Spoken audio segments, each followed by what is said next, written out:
안녕하세요. 용사실 꼬마입니다. 호세아 4장 말씀을 이어서 보겠습니다. 하나님께서 그 자녀인 이스라엘을 고발합니다. 없어야 될 것은 넘쳐나고 있어야 될 것은 없다고 한탄하십니다. 진실이 없다고 책망하셨고, 그 다음에 인애가 없답니다. 인애, 헤세드라는 단어거든요. 히브리어 이외의 언어로는 정확한 번역이 안 되는 단어입니다. 언약적 사랑이라고 하지만 어떤 건지 체감되지는 않습니다. 헤세드를 일반적으로 가장 쉽게 설명하면 자녀에 대한 부모의 사랑이라고 보면 그나마 가장 근접한 설명이 되지 않을까 싶습니다. 자식에 대한 부모의 사랑이라는 것이 네가 나한테 해준 만큼만 나도 너한테 해주겠다, 그런 것은 아니잖아요. 기대와 요구를 넘어서는 헌신적인 사랑, 끝까지 책임지는 사랑을 말하는데 그런 것이 없다는 겁니다. 지극히 자기중심적이고 이기적인 풍조가 만연해 있는 사회였다는 겁니다. 그리고 하나님을 아는 지식도 없다고 했습니다. 여기서 말하는 하나님을 아는 지식이라는 것은 성경 지식을 말하는 것이 아닙니다. 이것은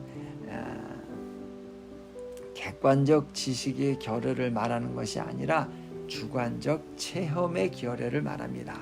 그러니까 성경 지식은 많은데 순종이 없고 실천이 없는 겁니다. 우리가 설교를 듣거나 성경 공부를 통해서 배워서 알게 되는 하나님 지식은 사실은 하나님에 대한 진짜 지식은 아닙니다. 참된 하나님 지식은 순종과 실천을 통해서 배우는 지식입니다.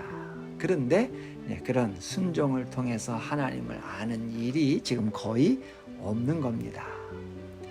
이렇게 있어야 할 것은 없고 반대로 있으면 안 되는 것들만 잔뜩 있었는데 뭐가 있었다고 했나요? 저주, 속임, 살인, 도둑질, 간음, 그리고 피가 끊이지 않는 폭력이 난무하는 세상이었다는 겁니다. 제가 이것들이 뭘 말하는지 하나씩 설명을 할 필요가 없습니다. 이것은 문자 그대로입니다. 그런데 이 죄악들의 목록을 가만히 보면 이게 무슨 신학적인 죄가 아닙니다. 종교적이거나 무슨 영적인 차원의 죄가 아니라 전부 사회적인 죄들입니다. 물론 하나님과의 관계가 잘못된 데서부터 시작된 죄라는 면에서 영적인 죄라고 할 수 있지만 중요한 것은 그 영적인 죄가 현실로 사회적인 병리 현상으로 나타났다는 겁니다. 그렇습니다. 죄는 영적인 차원에서만 끝나는 법이 없습니다. 영적인 죄는 반드시 사회적으로, 가시적이고 현실적으로 그 폐해가 나타나게 되어 있습니다. 3절 말씀을 보면 그러므로 이 땅이 슬퍼하며 거기 사는 자와 들짐승과 공중에 나는 새가 다 쇠잔할 것이요 바다의 고기도 없어지리라. 그러므로 땅이 슬퍼한답니다. 어떠함으로? 있어야 할 것은 없고 있으면 안 되는 것들만 잔뜩 넣고 살기 때문에 땅이 슬퍼한다는 거예요. 당연한 규견입니다. 인애와 진리와 하나님을 아는 지식은 없고 저주, 속임, 살인, 도둑질, 간음이 판치는데 만물이 슬퍼하는 세상이 되지 않을 재간이 없습니다.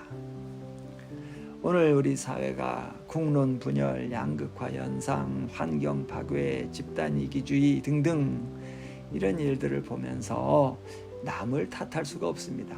정부 탓을 하면 안 됩니다. 예수 믿는 사람들은 이런 일들을 영적으로 이해하고 영적인 각성으로 나아가야 돼요. 이것은 교회가 하나님 말씀을 멀리하고 하나님을 떠나서 돈을 사랑하고 명예를 사랑하고 세상 쾌락을 따라간 결과라는 것을 깊이 깨닫고 정말 하나님 앞에 통회하고 자복하는 역사가 있어야 됩니다. 그래야 한국교회 다시 한번 회복할 수 있지. 안 그러면 하나님께서 촛대를 옮기시는 결국을 보고 말게 되는 겁니다.